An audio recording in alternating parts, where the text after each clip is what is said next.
Right, welcome back everybody to episode 11 of What the Devil. Today Yusuf and I are joined by Brendan Cobbina, Chelsea fan. This episode, sofa. This episode is going to be pretty much all dedicated to tomorrow's game against Chelsea. And we're going to start off by, two clubs in 6th and 12th now I've seen. What? Yeah, Chelsea are now 12th. Oh, yeah. Oh, great start. Oh, that's a great start. Okay. But we're going to talk about the futures of the clubs. Because the two clubs have a lot of young players. United have a lot of young kind of players coming through from the academy in Garnacho and Cobbina. Whereas Chelsea, a lot of the players you've bought recently for your billions of pounds you've spent are also quite young. Like Caicedo's fairly young, Enzo's very young. And we kind of just talk about, irrespective of the club's current positions, what future lies ahead for both clubs and what future is potentially better? So the thing is, obviously I'm going to back my club. First things first, always going to back my club. And I feel that Chelsea, what's happening is a clear anomaly. Everyone is confused at what's going on. It just looks wrong. We should not be in this position. Obviously, I can say the same for United and everything with their players and what's not. But for United, it's been like that for a couple of years. For Chelsea, it's been like that for 1 year. And I feel that with Chelsea, with how things are to be going, in maybe 2 years, we should be seeing ourselves back in the top 4 towards and then hopefully winning the title. But I will go for that Chelsea in a better position, but even me saying I don't really believe it. But as I said, I'm going back my club. So I'm going for that Chelsea in a better position. So is that because, do you think maybe because Chelsea have a more, at the moment, the structure, I guess at the club to some extent is slightly more established as you've just gone through the process of a sale. Yeah. And kind of you now, in theory, have the structure above the manager in place, whereas United, it's a lot more turbulent. There's potential for a very good thing, but at the moment, there's not the structure doesn't actually exist yet. You've got Omar Barada, who will come in at the summer. You've got the new bloke, Jason Wilcox from Southampton, who's set to come in, but there's a dispute over his gardening leave, same with Dan Ashworth. Maybe do you feel then that the reason that Chelsea might right now be in a more secure place because you already have the structure above? That's what I believe essentially. Where I feel like the structure in Chelsea is good, but it's just a few blips here and there that's causing us to be in the position that we're in right now. However, once we connect the dots, which I don't believe there are much dots to connect, then it's smooth raiders from there. But until then, we're still going to be looking a bit iffy. We're 12th. I thought we're 11th. Like that's even worse now, guys, isn't it? It's even worse. But it's essentially a thing where. The way I see it is, I've seen United be in a weird position for almost 10 years now, right? I think 10 plus years now, and Chelsea being in this position for 2 years. And obviously, contexts are different because times are different, but it's not. But if we were to talk today, I just feel that with what we have, all it needs is just a few dots to connect, and then, bam, we're there. That's why I feel like Chelsea have more potential right now to be at the top as opposed to Man United. Sorry, guys. Right, between Chelsea and United, Yusuf, what do you think? I've got to back United, to be fair. I've got to back United, but I do actually think we have a brighter future. Chelsea, ever since, Bowley came in, pure scattergun. Pure scattergun. It's just, I look at what they're doing and I'm thinking, what's going on? Like, what actually is the plan here? And granted, it's not entirely their fault because it was a very rushed sale. You see a lot of sales in football, they're planned. This, obviously, no one planned that Russia was going to invade Ukraine and Chelsea Football Club was going to have to be forced to sell because of it. So it's not entirely their fault, but at the same time, Ratcliffe's come in with Ineos. It just looks organised. Like he's brought in Brailsford, Jean-Claude Blanc, everyone else. He's got Omar Barada in already, coming in the summer, obviously, like Dill said. Dan Ashworth, Jason Wilcox, he's identified them as his directors. And granted, there's the gardening leave disputes, but look, they always get resolved. It's not going to hinder us too much. So he's already identified the guys he wants to bring in. It wouldn't surprise me if Ineos already have their list of summer targets. Coming out of this international break is generally when clubs get their targets. It wouldn't surprise me if Ineos already have that list. And I think, like I said, it's just that organisation from the top. They've got a clear and sensible plan. And it's really appealing to supporters. With Chelsea, I just don't see what the plan is. And the culture of the club right now is just, it's an absolute mess. And the way you can fix the culture of a club is just by really blooding through academy talent. You see what Conor Gallagher's done at Chelsea this season. You can see how much he cares, and that's like one of the biggest factors for his importance for Chelsea.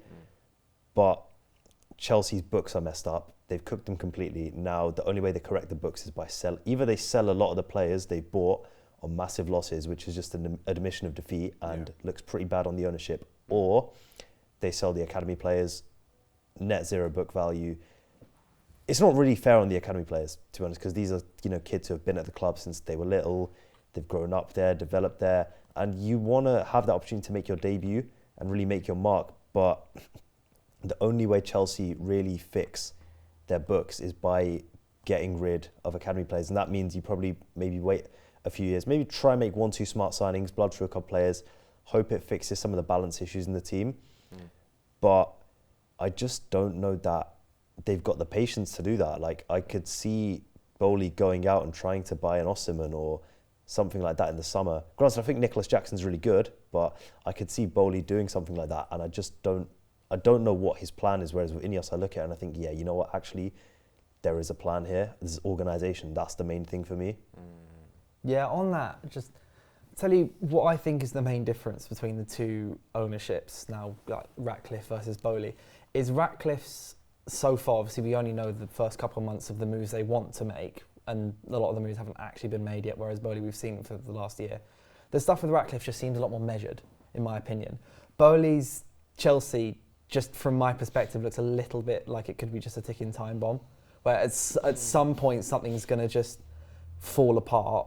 Be that, like you talked about, like in terms of having to get rid of a load of academy talent, meaning that the current pool of players you have is who you will have almost no choice but to stick with for a large part. And there are some great signings.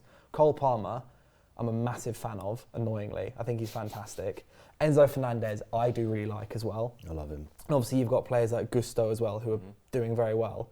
But it just feels like you said, Yusuf, they have to sell some academy players, which means if you're selling all your top academy talents or people like Conor Gallagher, etc., because he represents pure profit, right? Yeah. Yeah, so if you sell him for, 35 million or something, that's 35 million of pure profit.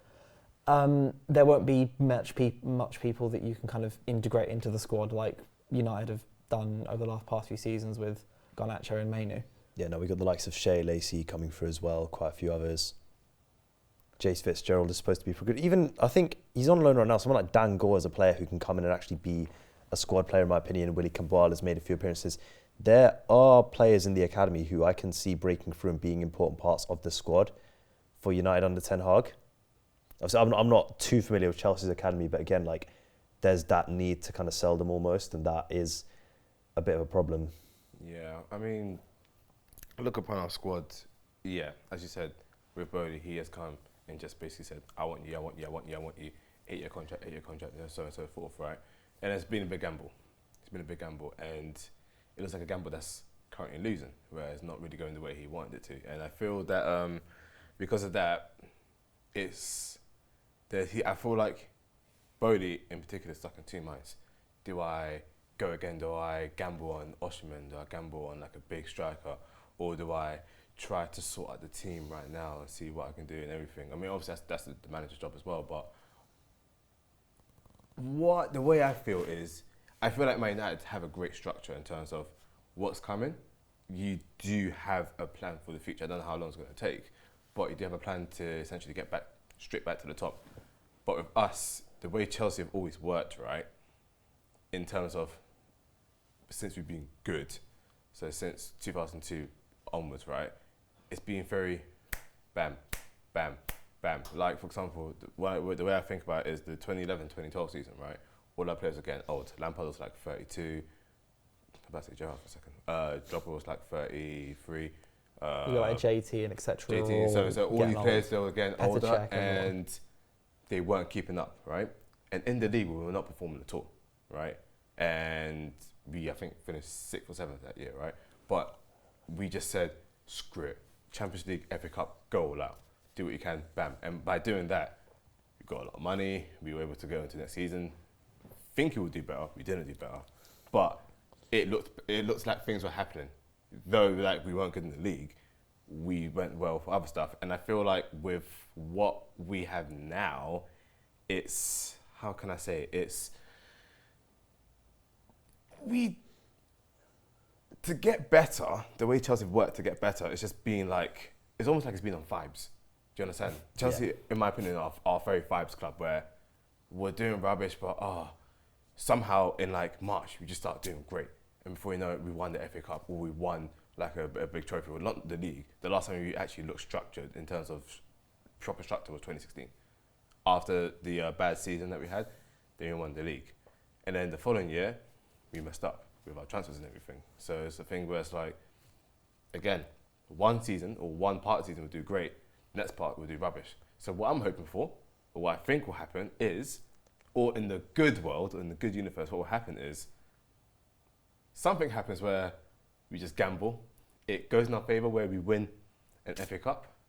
Still in the FA Cup? Yeah, great. Yeah. Ooh. Okay, cool, still in the FA Cup. I thought I mean, I'm going to the match actually. We're the other semi-final as well. Please lose. Anyway, so what I feel like what we need, right, currently, if we can win one trophy, the way Chelsea work is we win one trophy, we're on our way to becoming back to being the best. And that's what I feel all we need, because we don't really have that structure, but we just need to win something. And when we do, it always goes no way. That's how I feel. You know, to be fair, I could see beating City in the FA Cup semi-final. Not because you're even close to them as a team, but you've just weirdly been really good against them this season. And that's the thing, like Chelsea are that type of team where we'll be terrible in these situations, but come to like one really important match, we're amazing. We're like Barcelona in 2011. I don't know how it happens, but that's just literally what it is. And against Man City, we're comfortable. I never forget, even the 2021 season in the pandemic, right? We were decent, right? But we weren't up to the standards that we really want to be at. But we faced Man City, and we just ragdolled them all the time. So then we go into the Champions League final, and we beat them. But we shouldn't have beat them. I'll say Tuchel was so let down by the new ownership. Oh my God, so let down. So much. I preached about this for years, but yeah. My whole point is that certain matches, at certain times, Chelsea just say, guys, let's just play our hearts out. And somehow just come on top. But then it asks us to face Sheffield. We're going to face Sheffield United in like next month. I guarantee you we lose that match. It reminds me so much of us under Solskjaer a few years ago. Well, we'd lose against four teams, and then once in a while, again, we'd go and play Man City, and we'd beat Man City 1-0, 2-1. Anthony Martial, Marcus Rashford would score every week. Martial, what a player. But and then ultimately, with that, we almost ripped up what Solskjaer had built at United, because it was built so much on these one-off great wins to keep everyone going, despite the fact we would then lose to teams like Sheffield United. Like I'd say, if Solskjaer United faces Sheffield United at Old Trafford, that's a 1-1 draw written all over it. 1-0 loss away from home. Like when we used to lose to Bournemouth every time we went to Vitality Stadium. We still got to go there again in the rest this season. You know. Do you remember that 3-3 draw at Bramall Lane though? In 1920, that was the funniest game. I remember screaming at my TV when Ollie McBurney scored, convinced it was a handball. I don't scream at my TV a lot as well. When I watch United games, I'm pretty subdued most of the time. But that was one of the times where you lost it. I was fuming. Because Brandon Williams scored a lovely goal that game. He's now fallen into the bin. It was such a good volley. That was a great goal. Yeah, it was a lovely goal. Karen, do you want to know why I remember that match? I was hate watching. Oh my God! Because United were 2-0 down, weren't we? Yeah. I think, and then scored about 3 goals in 7 minutes. You were definitely losing, then you scored. I think it was like Williams, then Greenwood, then Rashford. Scored in like 7 minutes, and then McBurney scores in like the 91st minute. Yeah, that was a bad day. Insane. But one thing with Chelsea, which I just cannot grasp, I haven't watched a lot of Chelsea games this season, I'll admit, but I can't grasp how you've managed to stay 12th with having no European football, because talking before, I know we're talking about the future, and then this is slightly more just about this season, is one big thing that Chelsea fans were happy about was you had no European football, you got Pochettino, and you just brought in all these big money signings, and you've managed to kind of be a mid-table club from start to now. And this is what's annoying me, because I was so confident. I walked in like, big man, like, yeah, we're gonna do bits. We're not gonna win the league, but I think I saw a press conference of Pochettino saying we're gonna fight for the title, and I was like, oh my God, yes, what's happening? What's happening? And then like, it's just, I don't know what's happened, but I just feel, so for example, we are 12th now. Oh my God, we're 12th. Sorry, just keep having to remind myself we're 12th now. We were 11th, okay? We're not that far off from 8th or 7th, right? All we needed to do was just win like 2 simple games and we're like in the European spot. But for some reason, we just can't finish our food. But we almost lost to Burnley, by the way. I was in Cardiff watching that match. We almost lost to Burnley. Condolences for being in Cardiff. Oh my God, thank you, bro. I like Cardiff. It's a nice city, but you know why I have to hate. You gotta hate. Do you not see then what's happened this season as a little bit of a red flag for the future? That's my issue, because like even then, I'm saying that I feel like our future's looking better than in my United's, but low key in my mind, I'm incredibly worried, because every time I go to the matches, right, I'm yawning, not because like nothing's happening. The players aren't connecting well. The defenders are pretty much abysmal this year. The goalkeepers, we've only got one that's really good, which is Petrovic. Sanchez is just being Sanchez. I don't really know what's going on with him. And I feel like it's as if the players aren't really trying as much as they could do. Like, the thing is that with Gallagher, right? Gallagher's a good player, okay? In my opinion, there's a lot better players out there than Gallagher. But this is what I have to hate to admit, is the effort the guy puts in is imperative to the squad in general. Do you understand? Because if only our players put in effort, not like running around like a headless chicken, but if they put in that sort of effort that Gallagher did, we would be in a better position. But I just feel like they only really put in the effort against the big clubs. You see, that's what this lad right here was doing a couple of years back with Chelsea, but actually being good. I just get a lot of Mason Mount comparisons on the podcast. Every single week there's about 5 or 6 comments. And even you texted me after the game going, well done for scoring your first goal the other day. Every time. And I know you kind of understand where I'm coming from with you and the, and the Black John Cena stuff. I don't like that part. I mean, I've got Rayan Cherki quite a bit. In fact, I've got a few. I don't know. I've got Benrahma, Rayan Cherki. Someone said Gonzalo Inacio. I don't know where that's come from. That's crazy. I don't look anything like him. I don't get it. But the thing that you mentioned there with the Chelsea players not having too much of a connection, I feel like that's where the two clubs differ. I feel like United, the one thing United do have now at the moment is more of the players, I think, connect with each other. Oh, definitely, yeah. And I think that's definitely what's carrying us at the minute, is that although the performances are sometimes pretty poor and there are certain players who maybe aren't pulling their weight at the same time, I think the core of the team feels a lot, even despite all the injuries and the constant changing in starting 11s. United have had 53 absences due to illness or injury this season, which is crazy. I feel like that's where United have a leg up both now and in the future with Chelsea. I think is also that Chelsea have to build the connection with their players before they can then step up to then sign better players for the squad.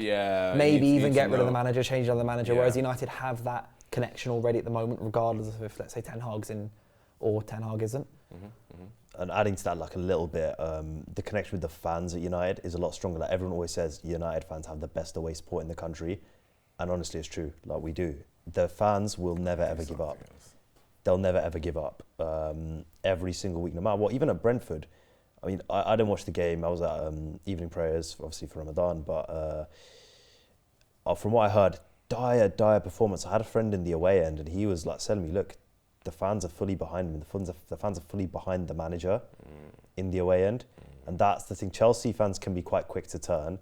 I mean, we see your weekly tweets about the Matthew Harding stand, but United fans, there's this really strong. Again, it comes back to culture. There's just really strong culture of the club, and like Dill said about building that connection between the players, the empathy is so important. If the players don't get along off the pitch, they don't have that like brotherhood. They're not going to perform together on the pitch. I just to add to your point, I really actually agree with that, because I've been to away games myself, and this year I think it's been a thing where the fans have been super negative. Any Chelsea fan who's been to a couple of away games can say that, because home games is one thing. Away games, they're incredibly negative, very complaining all the time. Even when winning, complaining, and of course that's football. You know, you complain when things don't go your way and so forth. But there was a Brentford game where, if I'm correct, we lost. No, I think we drew. We drew 2-2. and they were chanting for Poch to get out of the club and for Bodie to get out of the club. And it's just like... Was that away from home? No, yeah, that was an away game. So it was the away fans were chanting for Bodie to get out and for Poch to get out. And it's just like, it's very negative with the fans. And because it's negative with the fans, it goes towards the players. And the players don't really have that connection. So we kind of... Because I feel Chelsea fans are so used to... I mean, it's funny I'm saying to United fans, right? But Chelsea fans are so used to winning. Often. Especially in recent time. Like, from like, let's say 97 to 2002, right, was when they started to get really good, right? Because we won a few things. Then after that, it was, you start winning the big trophies now. Do you understand? And let's say a Chelsea fan who was a fan since 2008 or 2006, 7, whatever, has seen the team win the Premier League, then the FA Cup, then a Carling Cup, when it was a Carling Cup back then Champions League trophies. And they were spoilt with that. Do you understand? So now they're in a situation where they don't have it anymore. They can't comprehend it.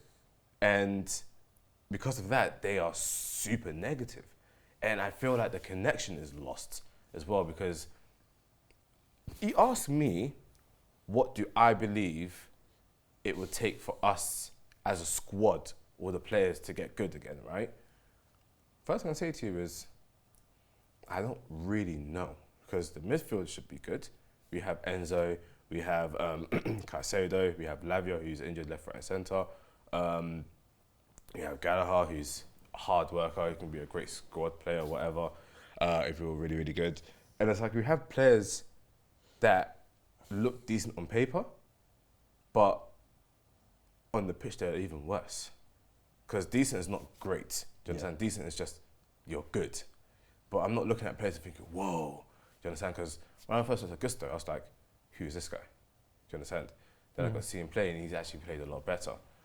Badeshiu, Disasi, Thiago Silva. Thiago Silva's, he's on his last legs now. Badeshiu, Disasi, they're so hot and cold. Chilwell is Chilwell in the sense where he's good, but he's not the same as he used to be before his injury. Then you've got Cowell, who's decent, but not what we expected. So it's all those things where the connection's just not there, really. Yeah. And I worry that it won't get any better, which is why I was saying before, we just need to win one trophy. And then you think you can kick on from there. That's it. On the topic of fans, I'm now going to quiz you both. So Brendan, you should have a whiteboard behind you and pen. Yusuf, you also have a whiteboard and pen. I've got 10 questions, which I've compiled, relating to games played or facts about United and Chelsea. So some of the questions might have more than 1 point available. So it's not necessarily out of 10, I think it's out of about 17. Why do I have to use a red pen? Funny. Do you want to swap? Yeah, please. Red. So, first question is going to be, who has won more games when the two clubs have played across all competitions, just in history? Chelsea or United? So, Yusuf, you've gone with United. Brendan, you've gone with United. Well done. Keep a tally. Both of you got it right. Just keep a tally so we know who won at the end. Next question. When was the last time Chelsea beat Man United in the Premier League? What year? And also, if you're at home, play along, see how many you can get. Oh, I know, of course I do. Yeah. 2017, Yusuf, you've also... The 2017-18 season, it was in 2017. I'll take it. So, 2 points each, 2017 in November, which is a long time ago. Morata! Yeah, I remember the header. Morata! I was honestly fuming. I was so happy.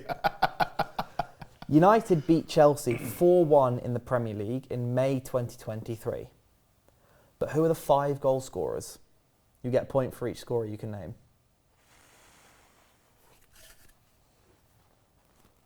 Oh gosh. So yeah, the final score was 4-1 to United.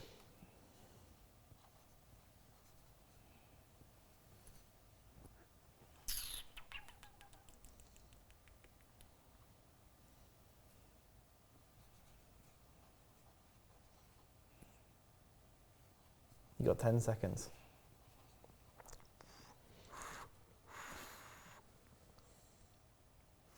I was at the game. I really shouldn't forget this. Okay.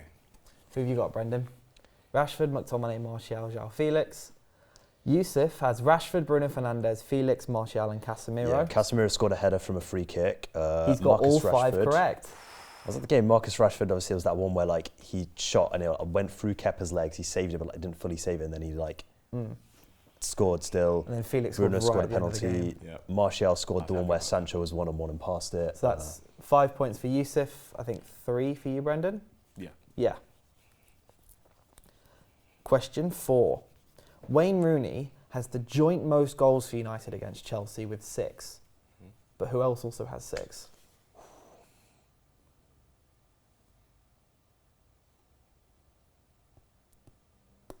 That's a difficult one. In the Premier League or? Or just overall. So is it? Sorry, wait. So Rooney has 6, and he's joint most with someone else. Someone else. Okay. I'm going to take a guess here. Yeah. Yusuf has said I Rashford. think.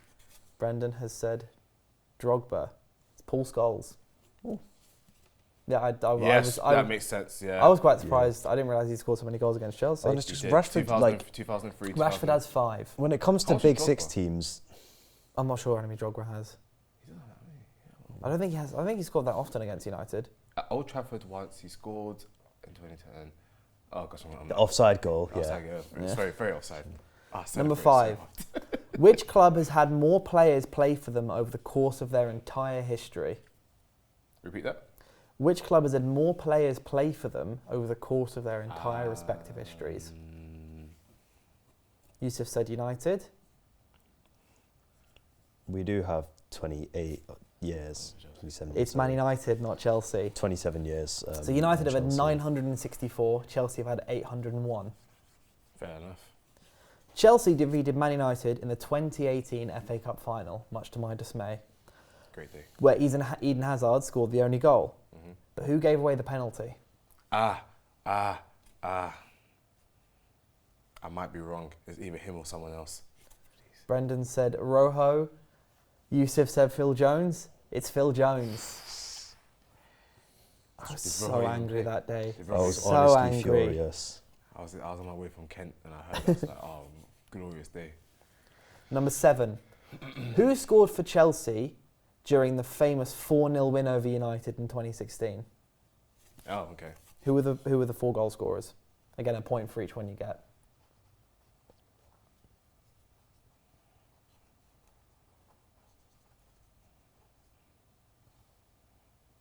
No, it's wrong. I remember this game. I was that's just right. sat that's on right. my sofa. I thought you guys were going to destroy us Expressionless. as well. I was so confident. I remember it was such a sunny day as well. I was just expressionless on my face. So, No, I got this wrong. yeah, Brendan's got all 4. Kante. Yes. Oh no, you've got 3. It's Kante, Hazard, I knew Costa didn't score. Cahill, It's Cahill who scored. Oh my God, yeah. and Pedro. Because So Pedro I've scored got the 3. first You goal. got 3 as well, Yusuf. Pedro scored the first goal, I remember that. Yeah, in the first minute as well. Yeah, I remember Yeah. the I mean, I was Cahill, watching it being like, right, Hazard, come on, let's go. Oh. straight away. Yeah, I remember Kante, Hazard, and Cahill. I just didn't remember the fourth one. I just remember Kante's 4th goal. I was so It was from like quite far out as well, wasn't it? No, you don't No, dribble he through skilled someone. everyone. He destroyed someone in the Oh. box. I forgot. Yeah, you're right, yeah. Right, statistically speaking, this is question number 8.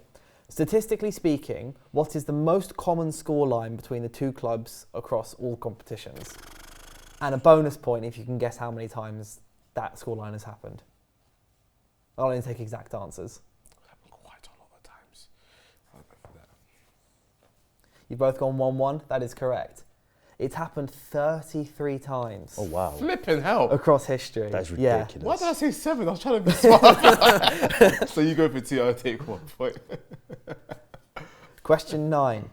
What is the highest ever scoreline between the 2 clubs in terms of the most total goals scored in the game? Ooh. And I got to admit, I didn't know this one. Total. So like, just so let's say like 7 goals scored in the game, for example. Yeah. What was the scoreline? Ooh. I don't know if this has happened or This not. is the kind wild of question guess. that Flex will get really annoyed afterwards for me about. Yeah. It was a 6-5 win for United in 1954 in Division 1. That's mad. Oh my God. That must have been a great game to go to. I didn't check like the timeline of the goals, but 6-5, nuts. That sounds mad. Of course, that game on top. Question 10. Who has won the FA Cup more times?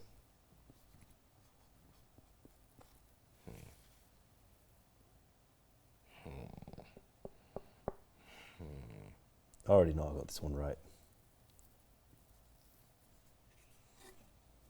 It's Man United. Well done, Only both Arsenal of you. have won it United more have than won it us. 12 times. Chelsea have won it 7. 8. Oh, 8. Never heard that. So, Yusuf, you got 14 in the end, Brendan. 1, 2, 3, 4, 5, 6, 7, 8, 9, 10, 11, 12, 13, 14. Wait, no. Wait, 1, 2, 3, 4, 5, 6, 7, 8, 9, 10. 14-10. Well done, Yusuf. Come You won on. again. Can't beat me at trivia. You're still winning at the top devil as well. I'm still winning. Yeah, with 13, Incredible. which isn't bad. So, you know how barely earlier we were slept as well. talking about the FA Cup and how that could be for Chelsea, the kind of the catalyst. Mm-hmm. There's been a lot of talk at United about the FA Cup. Obviously, United are also still in the FA Cup. In terms of that being potentially what can keep Erik ten Hag's job and what could decide between him maybe losing his job if United lose to Coventry. Mm-hmm. So with both teams still in the FA Cup, both managers in precarious positions, kind of who's in more trouble out of Ten Hag and Pochettino? Because Pochettino, I think the fans don't like him as much. I think there's a certain amount of unison where fans aren't happy with what he says in press conferences or the teams he sometimes puts out, etc. Whereas with Ten Hag, he's in potentially more of a precarious position with those above him, Yeah. as there's a whole kind of setup above him that's changing, and then he might get swept up and moved out as part of it. So it's kind of it's one of those games that I guess some people will call like the El Sacico, which has happened a few times. And I remember under Solskjaer that was definitely a recurring theme. Yeah. And with the two teams playing tomorrow, it could be it's a huge game for both of them that could really help define one manager's position and potentially break another's. Yeah. I believe if you asked me this question at the beginning of the season, I would have gone for Ten Hag, definitely. But right now I'm going for Poch. And my reason is that obviously like the fans is what everyone knows, the fans despise him, ex-Tottenham, he's not doing what we want him to do. Chelsea fans think he's a bottler. And I just feel that he's lost the dressing room. The win we had against Leicester City was a fugazi, in my opinion. It was a fraudulent win. We were actually terrible in that match. Obviously, Sterling should have scored like 500 goals that match.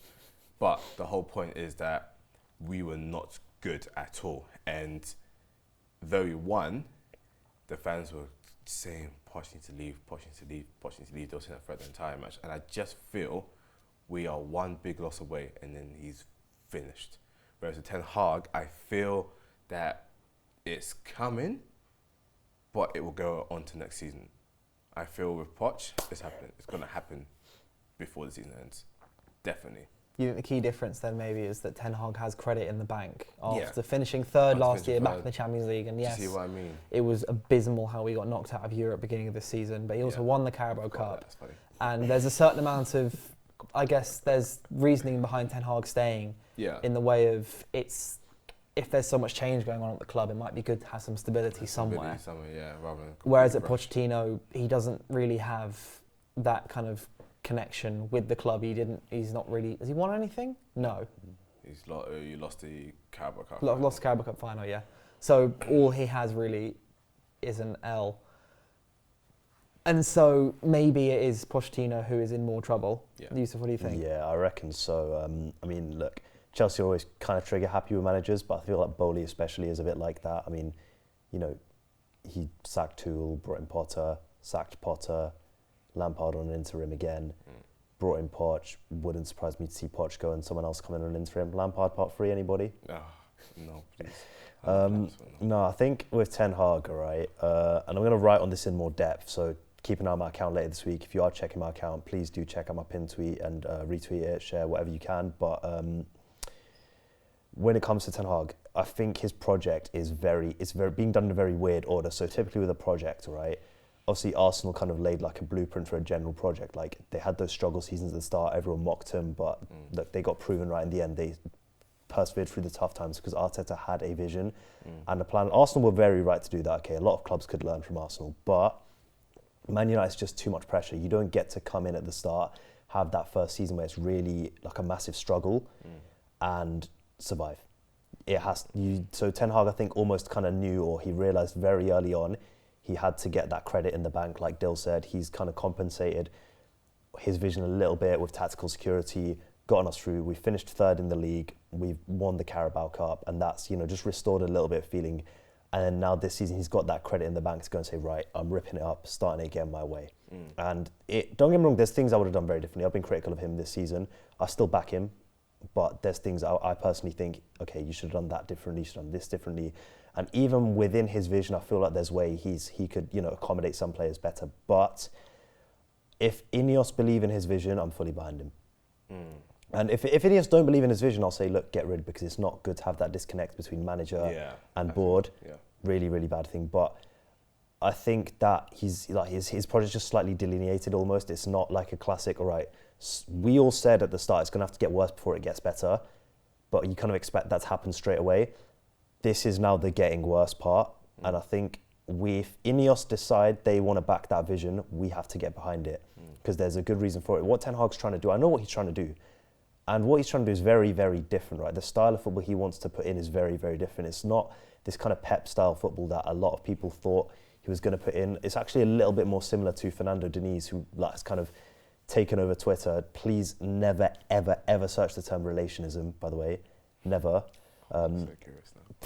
Please don't. Okay. But he's kind of taken to Twitter. It's a bit more similar to that style of play, very like rotational, very functional. He allows freedom within the kind of... He has a structure, but he allows freedom within that structure. It's a very like unique, very different style of football. Not one we've really seen before in the Premier League.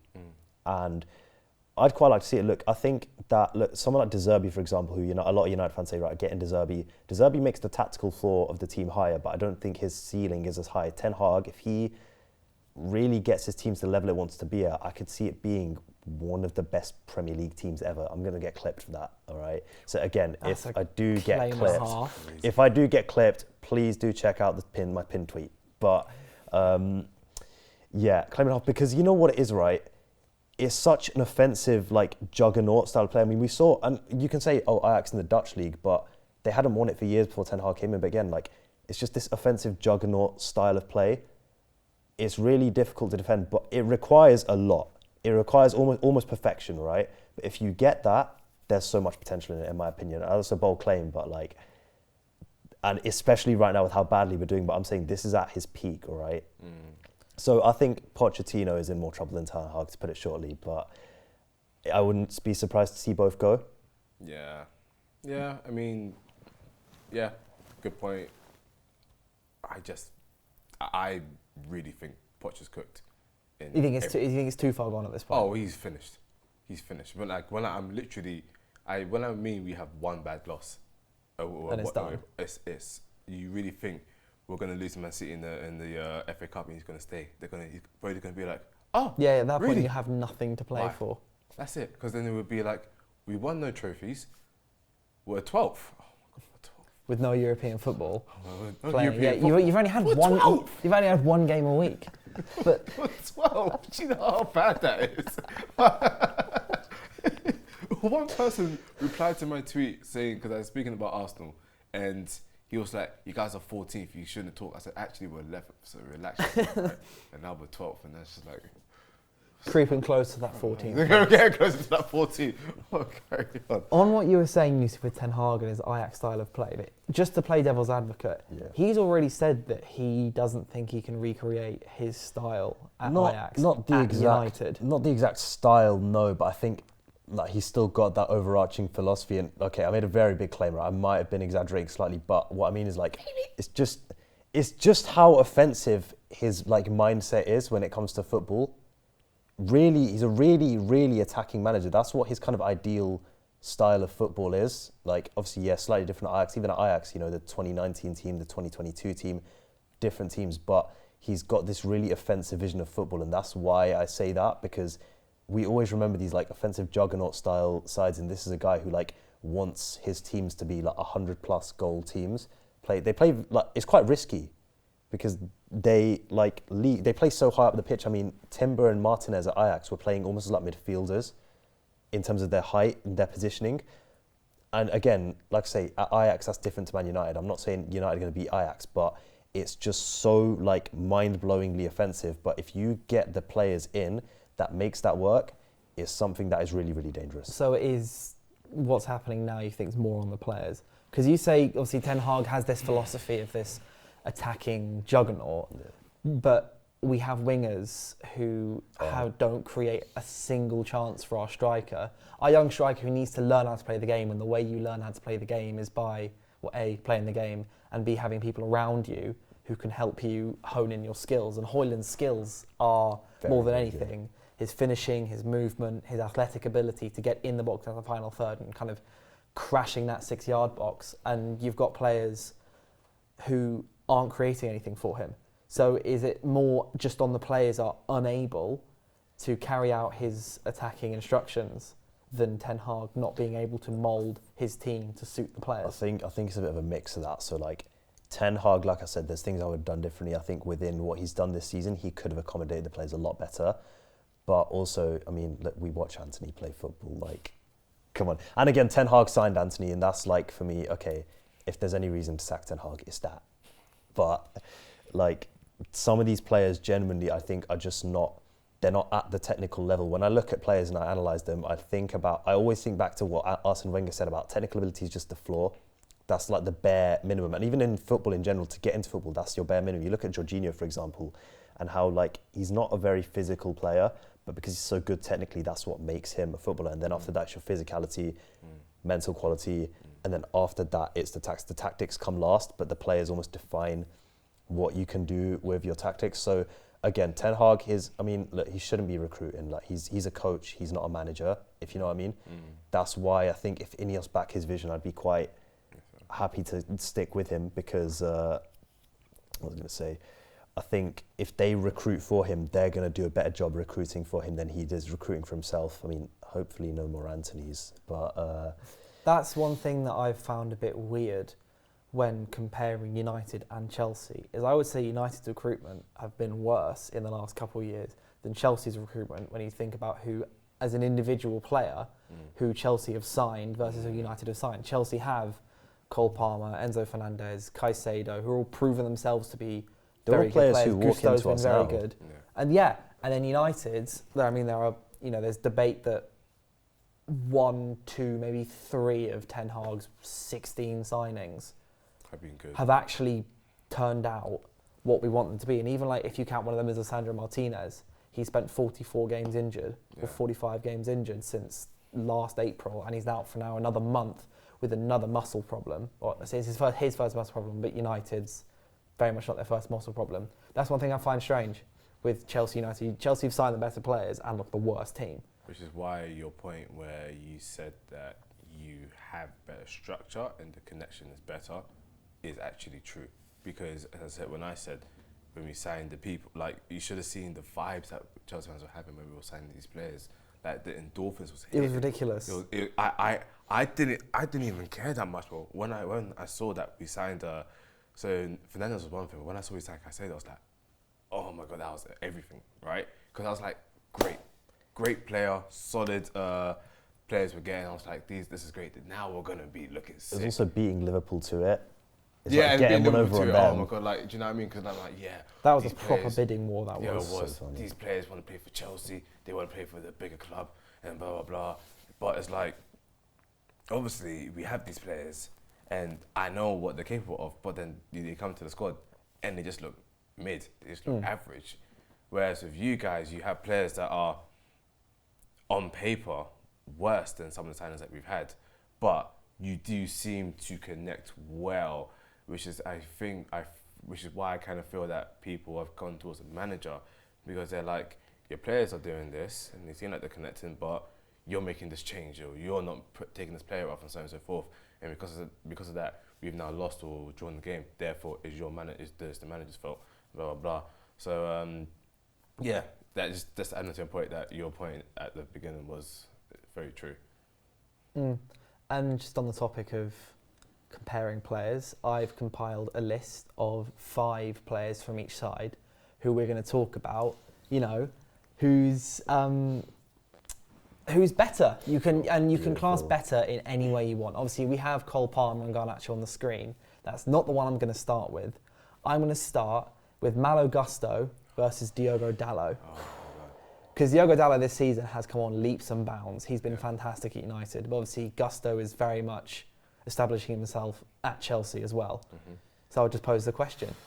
Who's better? I actually really, really like Gusto, but I'm going to say Dalot, just slightly. Why? I just think he's, at this moment, a bit more refined in terms of his game as a whole than Gusto.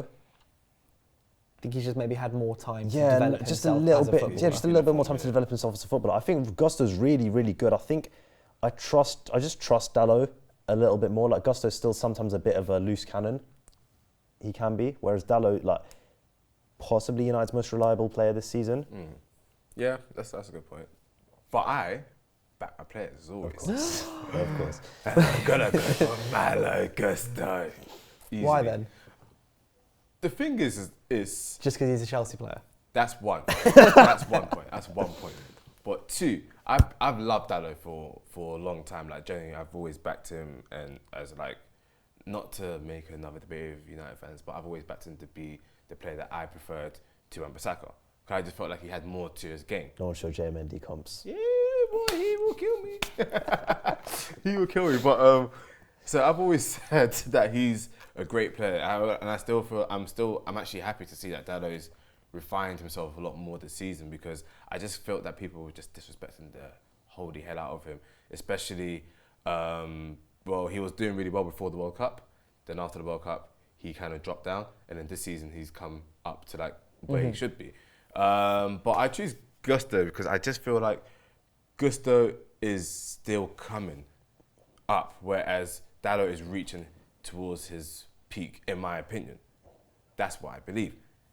And he's a Chelsea player, so I'm always going to back my players. So you think Gusto has more potential, basically? Yes. I feel like he can. Higher ceiling. He can do, highest ceiling. That's what I really believe. And I just feel that, because Malo Gusto is only 20, if I'm correct, or 20, Yeah, 21. true. And I'm not to say that, because he's younger, blah, blah, blah.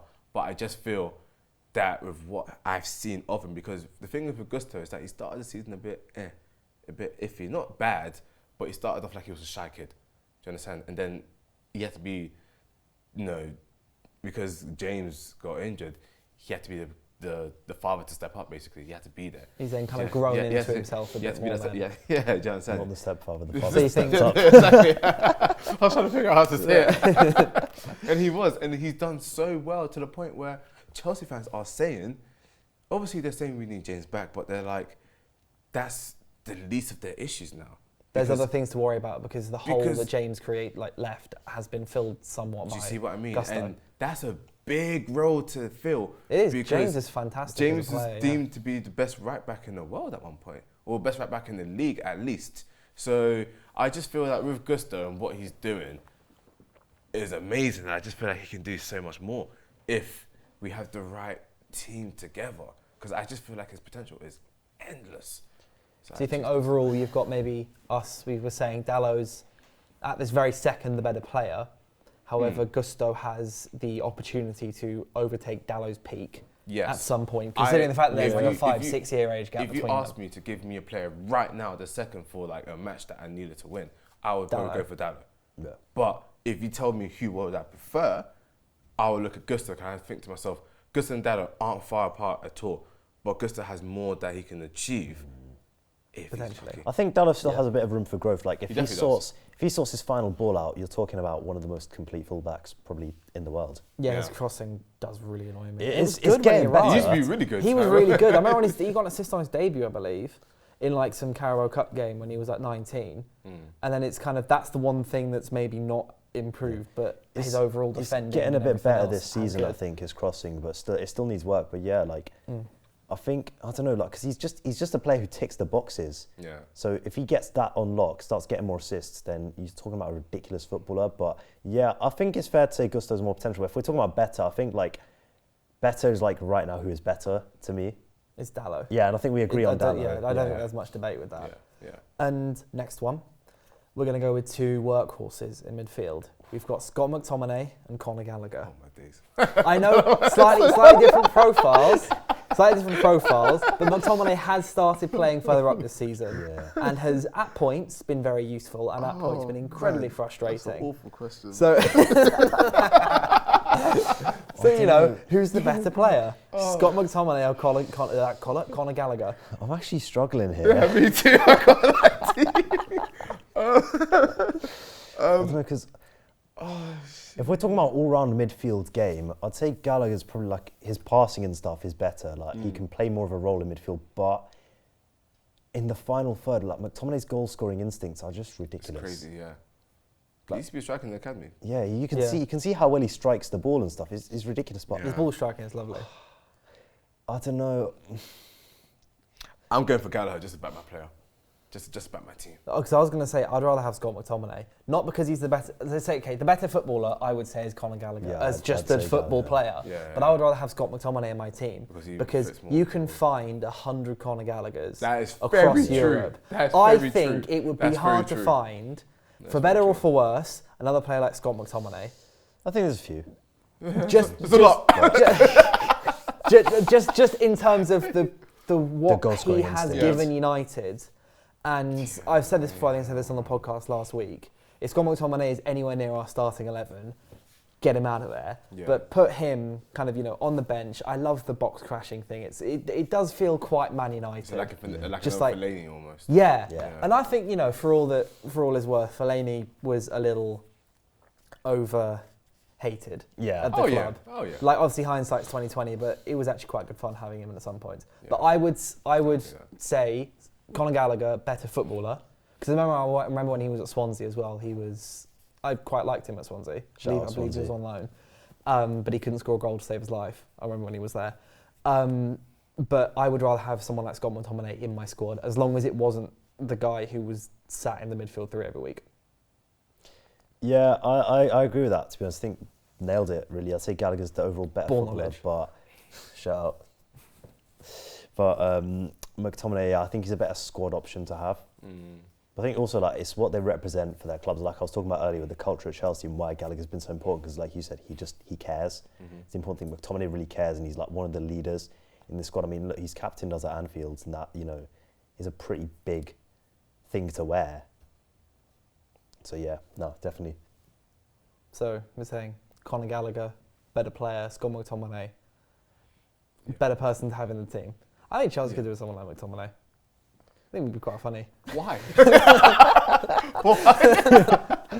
I don't know. So you could take him off us. You need someone who can finish, to be fair. 60 million. Oh, 60 million. 60 million.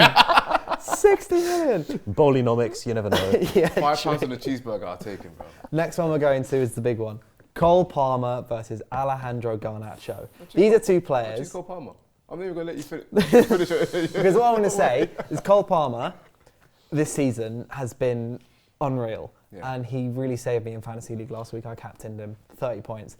But Cole Palmer's very much kind of gone to Chelsea, £40 million signing from Man City, huge expectations. And he has taken it like it's no one's business. And massive credit to him. Then Alejandro Garnacho has come into what is an incredibly dysfunctional attack and at times also carried the team on his back. With games like the one against Villa, where he scored twice after us being 2-0 down, winning those 2 penalties the other week, coming on last season against City, assisting Marcus Rashford in the winning goal and everything. I know you're just going to sit there and say, no, go away, Dylan. But it's just, I'm just throwing it out there. The two of them, I think with this one we have more talk about potentially where they could go rather than what they are at right now. Yeah, true. But it's a big debate. I think right now I'd say Palmer as well. I think right now Palmer's more refined, but I think I'm going Garnacho for ceiling. Fair enough. The thing is for me personally, right, is that I like Garnacho. Understand? I like Garnacho. And Garnacho's nice. As a person, I know his little brother, he's nice as well, but we're not talking about that. That's whatever, right? So Garnacho's cool. I think he's got potential. Potential-wise, Garnacho could, if he refines everything, wow, what a player. But if you said to me right now, Cole Palmer or Garnacho, right, swap, there's no way in hell I'm choosing Garnacho. I'm not doing it. In the sense where for Cole Palmer, no, thank you. yes, Cole Palmer scored a lot of penalties, and before someone's like watching that, oh, but he's scored a lot of penalties, he's a penalty merchant, then we don't care. United fans, we can't talk about penalties. Really can't. Really So can't. we'll accept your point on Really that can't. one. But the way I see it is that I just feel that Cole Palmer, overall, can just do so much more than Garnacho. I think he's a better passer. I think he's a better finisher. Oh, look at that look. That look was raw. Finishing, I'd say finishing, yeah, actually. Finishing, in my opinion.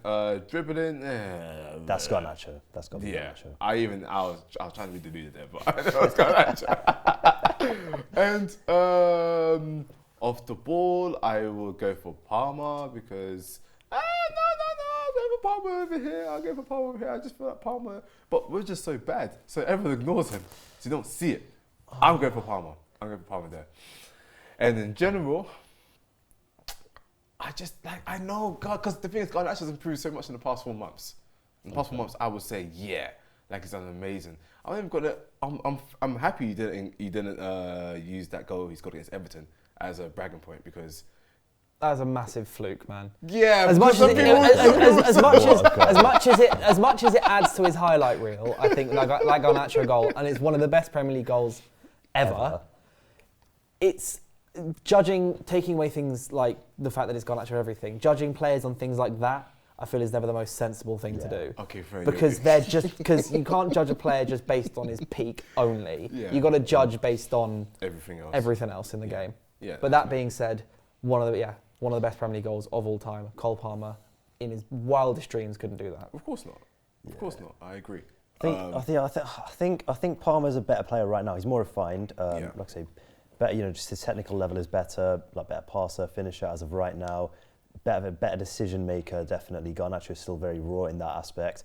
Off the ball, I disagree. I think, especially because Garnacho, like his speed. I think his speed's weirdly become underrated. Like he was rapid, and everyone realised it. But then, like this season, sometimes people are, he gets beaten in a foot race by a quick player, and people are like, "Oh, he's not got any speed." And I'm like, "Well, what? Where did you?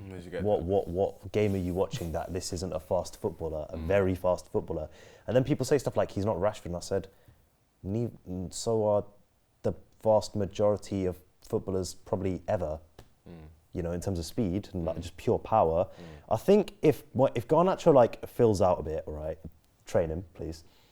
If Garnacho like, not, I don't want it to get like, but like put on a little bit of size, but mostly increase his strength big time, especially hip strength, all right? Hip and core. We're looking at like a real monster player, right? Because it's that hip strength is about striking the ball, which right now he's a bit inconsistent with, and the core strength's about holding off defenders. If he sorts those two things out, oh my God, we're talking about a monster footballer here. I agree. I think overall, it's Cole Palmer at the moment is a more refined player, which is interesting because I feel like he actually, they've had about the same amount of senior experience, haven't they? Yeah. I'd say so. I think Palmer's the more refined player, but Garnacho's got the more, I want to use the word potential, but I just mean in the words of like, he can be moulded into any player he wants to be. Whereas I think Cole Palmer has a certain trajectory he's going to go on.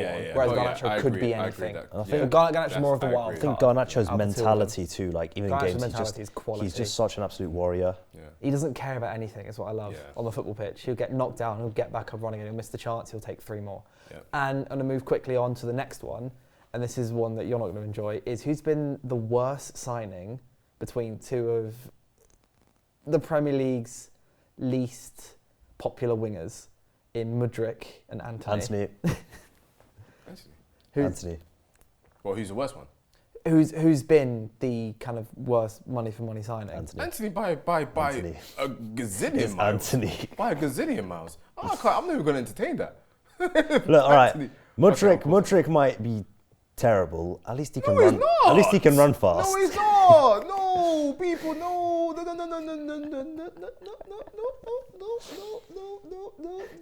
Do you think Mudryk's kind of? Is that what you do when the Aldi cashier says you can only have 3 boxes of eggs? Oh yeah, I'm like, what are you talking about? So do you think that maybe Mudryk's been unfairly treated by how social media perceive him? So what's happened with Mudryk, right? Is that people so he was good when he first came, by the first 20 minutes against Liverpool. Yeah, that's a huge tax, right? So he was really overrated from then. and he just wasn't performing. This season's come, okay, he's still a bit, but there is a player in Mudryk, yeah? And the thing is, he's improving. I've gone to games, right? So I've seen him. I don't even watch the guy on TV. I see him in games. And I'm like, I see what you're doing. I see what you're doing. Fair play. You're still a bit dead, but you're good. You're getting there, right? Antony is abysmal in every single way possible. I agree with that. And the thing is, I feel sorry for Antony. And the thing is, I have a collection of players that I feel like are being treated unfairly. I try to see what they're good about. But he's just bad. He's bad in every single way. I look at him, I'm thinking, because I look at, obviously, his highlight reels, right? But I look at what he's doing he did at Ajax, right? I was like, okay, that looks like a decent player. And I see what he's doing here, I'm like, what? No, Antony is by a country mile the worst player. And I don't think it's fair to say Mudryk is the worst, is a bad signing. Do you know what? I think Mudryk is good. I said pound for pound. Pound for pound, fine. But I think Mudryk is good. And I think he can become amazing. And he's been good recently. And if he was in the starting 11, I would have a thumbs up towards that. I wouldn't be like, oh. Fair enough. I even use him on FIFA. That's not measuring any way of a player. Yeah, to be fair, on FIFA, it's just about I don't play how fast FIFA, guys. I might stream, but I don't play FIFA. And the last one I was going to do is Kobbie Mainoo versus Enzo Fernandez. Why? Because it's hard. I'm choosing Fernandez. You really think Enzo Fernandez over Kobbie Mainoo? Yes. Oh, Man United fans you guys annoy me. Man United fans aren't going to like me. You guys are so jarring. Man United fans aren't going to like me. Bro, of course I'm choosing Fernandez. Why am I going to go for Kobbie Mainoo? Kobbie Mainoo is a good player, but I'm Kobbie Mainoo any day of the week. Why? I'm taking Fernandez. Why? No disrespect between you. Mainoo still, he's very, very good. Still has a few things he needs to work on. I think Mainoo could become better. By the way, guys, just for context, Brendan is Ghanaian, so him doing this to Kobbie Mainoo is like... Oh, whatever, man. Whatever. He's my brother, bro. Because the way I see it is I see the Mainoo-Fernandez debate a little bit like what we talked about with Dallo and Gusto earlier. Is Fernandez, okay, you say maybe right now, maybe take Fernandez over Mainoo if you're playing tomorrow. But I feel like Fernandez, for all his brilliant quality, how old is Fernandez now? 22, 23. Yeah. So he's got 5 years on Mainoo. And my point is being Mainoo, after 5 years of hopefully playing in a team that is completely dysfunctional under a manager which is able to hone him in, will hopefully be above where Fernandez can get. I'll come back to that. My question is, right, I believe Kobbie Mainoo is a good player, okay? And I'm pretty sure his name's pronounced incorrectly, but I'll get it. That's another story. I might, whatever. Just because his name is similar to my grandma's name, and it's like, anyways, no, I'm not getting into it. So, I believe that Mainoo is good. The first time I saw him was really good. I think it was Everton. Either that or Wolves. Oh, the Wolves game where he scored. I think Wolves when I was like, oh, he's actually a really good player. But in general, I'm just going for Fernandez. I'm sorry, guys. Like, come on, no, stop it. I feel like don't this, go over it, okay, kids. maybe this is one that I feel like we're just not going to agree on. Yeah. So I think agree to disagree with this last one. We've agreed on pretty much most of them. Yeah. And the final thing I'd like to say is thank you very much, Brendan, for coming on. If you guys enjoyed episode 11, please leave a comment below. Let us know your thoughts on what we talked about. Let us know what you got in the quiz if you had a go. Remember to listen on Spotify and Apple Podcasts if you're on the move. And we'll see you next week.